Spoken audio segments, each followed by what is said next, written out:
Your website says that as governor, you would promote and invest in responsible renewable energy development. And you have said that huge money is to be made on renewable energy.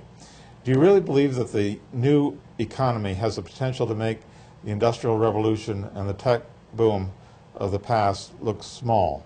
And which companies would you project as being those that will lead this? It's a great question, and you know, I do believe, and one of the governor's jobs, is, as I mentioned, is to be able to see the future, that there is going to be a huge economic revolution, lots of money made as we transition our lives. And when I talk about this, people think, oh, he's talking about green jobs and green energy again. I'm not. I'm actually talking about every single facet of the way we lead our lives is going to have to change, and have to change quickly. And Vermont can get manufacturing opportunities from that, where we're shipping products out of state again. We can get, it's going to affect, let me just talk about it a little bit. Obviously, it involves wind, solar, biomass, small biomass, and other renewable energies. We all know that. But it's bigger than that. It involves where we grow our food and how we grow it. And Vermont has a bright future growing our food, making farmers profitable again, not only for our own communities, but for the markets that I mentioned earlier in Boston, New York, and Montreal. So a bright agricultural future if we play our cards right. Then it's going to affect the fact that every single one of our buildings has to be made efficient so that we stop leaking oil and other products out of the buildings. Right now, we are terrible as a nation on efficiency. Vermont can lead the way in making our buildings efficient. Not only the old ones, but it's also going to transform the way we build our houses and our schools and our churches right now. So huge money will be made there, not only in Vermont, but if we can develop the technologies, which we can, ship those out of state and out of country. Some of that's going on right now. You know, Efficiency Vermont just got a $21 million contract to go do efficiency in the Midwest because we do it best in Vermont. So these are jobs that are ideally suited for Vermonters. The next piece is transportation. We're not going to move around in automobiles that are powered by fossil fuel. Those days are gone. So let's get a piece of that action. I've got a little company down in Guilford right now, Omega Optical, that's designing the first really good solar car. It's going to be mostly solar driven, powered. Now I can give you examples across Vermont, but we can get a piece of that market. So it's really going to affect everything we do, how we move around, how we eat, how we build our buildings, how we rebuild our existing buildings, where we and how we produce our power.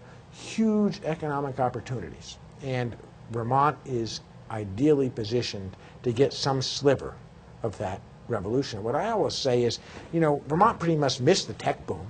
IBM was here because Mr. Watson liked our Green Mountains, but you list for me the number of jobs we got in the tech boom. They all went to California and other states. We didn't get a lot out of the Industrial Revolution back at the turn of the century. We can get a piece of this one. We really can. We need a governor who understands that, knows how to run a business, knows how to get things done, and knows how to promote Vermont as the best place in the world to raise a family, to do business, best quality of life. I always say to roomfuls of Vermonters, when the doobie guys go around telling the world what a terrible place Vermont is to do business, I ask this question: would everybody in this room that would like to do business in some other state please stand up?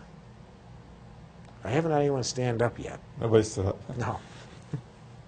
A couple of years ago, Bernie Sanders sponsored a movie here in Burlington called Who Killed the Electric Car? And I'm looking forward to the plug-in Prius. With a plug-in Prius, you would be able to run on electricity about 40 miles every day, and then plug it in at night, overnight to charge. But the average commuter only drives less than 40 miles, so almost all of the driving would be on electric. And with windmills, that could all be windmill power. So I'm hoping to buy a plug-in Prius when they come out.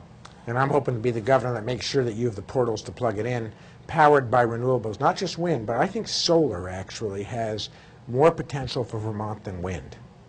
And I think we need to talk about that. You know, Vermont's a small state.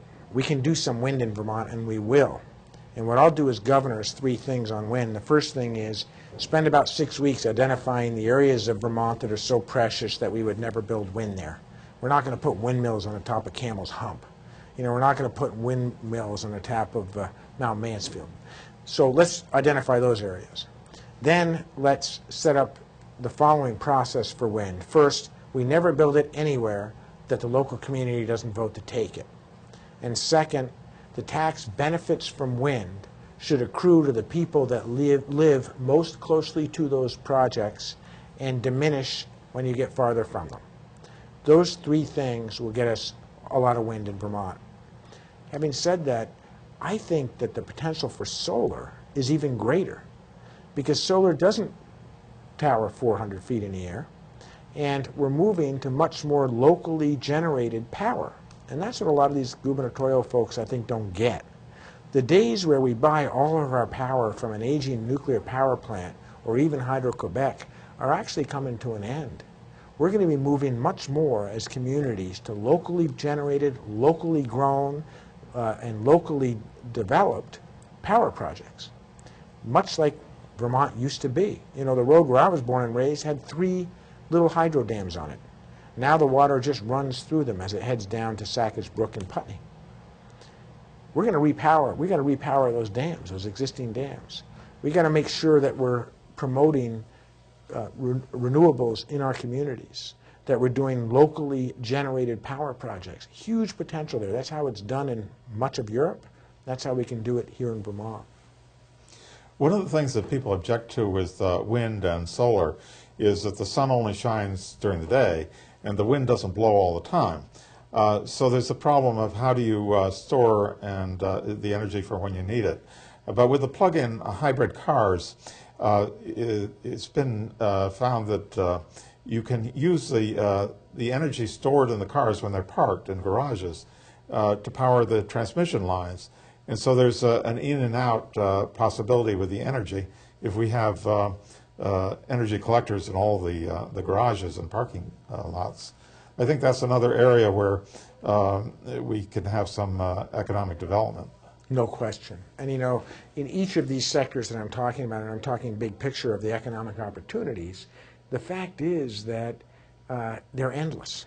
And you know, I just was this morning down in White River Junction, Norwich, visiting a company that does nothing but get contracted out to go and actually oversee the building, construction of big wind projects across the world.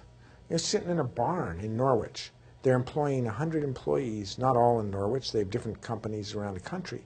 But the headquarters are here. And they're the folks that you turn to if you're a lender on Wall Street that's putting money into a big wind project, and you want to make sure that when that project is actually built, that the roads are put in properly, that they're not lying to you about the rebar and what they're putting in the rebar, that the wind project is actually executed as it's designed, so that these lenders actually know that they're getting their dollars invested in a project that's delivering the promise that was made. That's a teeny little example. Now, if I said to you, hey, we could get 100 jobs out of Vermont doing that, you'd probably say, well, what's he talking about? Well, we're doing it right now. Now, there's ways that we can make their business even bigger. So the problem with the Doobie-Douglas economic plan over the last 8 years is that they jump on these airplanes and they fly to Taiwan or they go to China, wherever they go, and they think they're going to land these big companies. They're going to come set up here in Vermont. It's not going to work that way. We've got to invest in the small businesses that we have, businesses like mine, businesses like I visited with today, who are going to grow the jobs that we're talking about right now. Let's not think that someone's going to come in and save us. It's all the small businesses, the entrepreneurs, the creative leadership that we have in Vermont right now that's going to save us. Let's help them build.